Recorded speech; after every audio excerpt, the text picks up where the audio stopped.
in the dirt. Say it again, man, and that's a reverse. Never rehearse, jumping in first. Call up the nurse, put the beat in the hearse. This is absurd. Take the berserk. Don't get on the tracks, man, and they better swerve. Don't got a nerve. All right, so I'm going to give you guys my philosophy on upsells.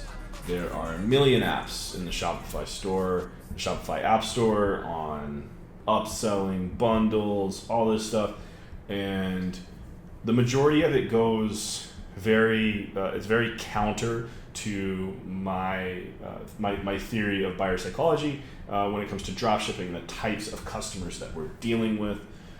Yes, they're looking for a good deal, but they know consciously that they're making a bad decision by purchasing something on an impulse that they saw on social media.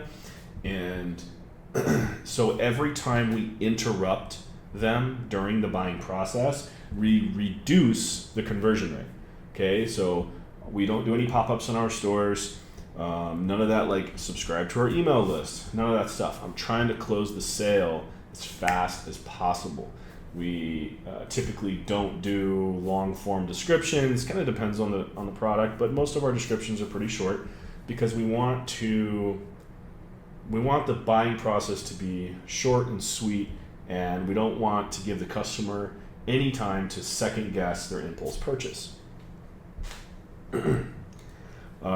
So that being said, if a customer is getting pop-ups for upsells, like basically pre-purchase upsells, then you're going to see a lower conversion rate. It's always you're just gonna see it. If you're running ads on a large enough scale and you introduce one of these apps, you might see your average order value go up, but I promise you, you're gonna see your conversion rate drop to a degree that doesn't justify the elevated average order value.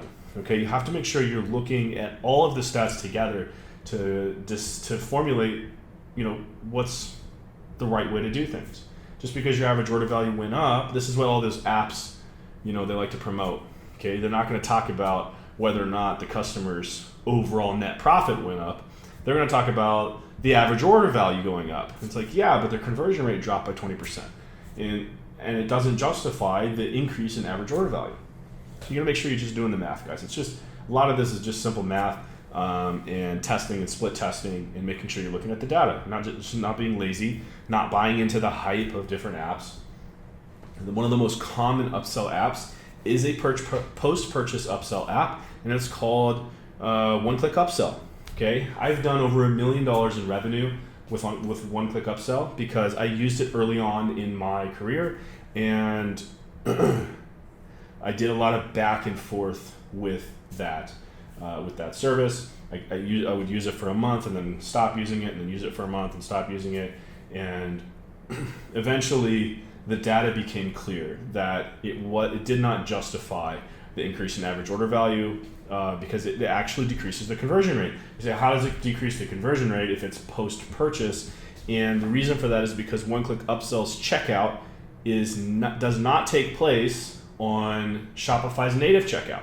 It actually has to route them to One-Click Upsell's checkout, which is slower. Okay, so it's taking them off-site, decreases the load speed.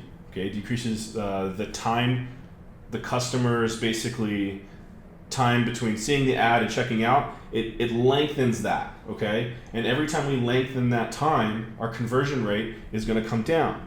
Every time we shorten the time that it takes a customer to check out, every time we shorten that, conversion rate goes up.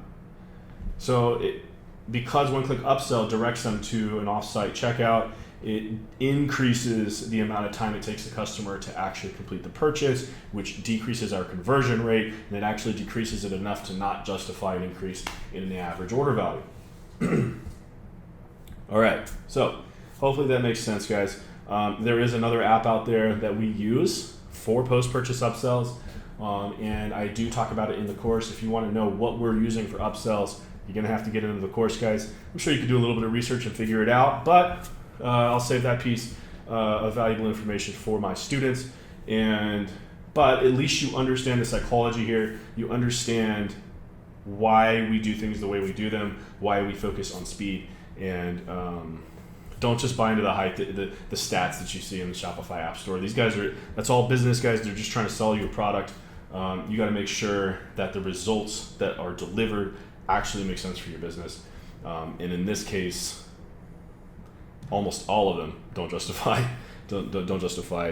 installing the app and using it. So anyways, that's it. The proper way to upsell a customer is post-purchase, but it has to be done natively. It cannot increase the time that it takes a customer to check out. Boom. Yeah.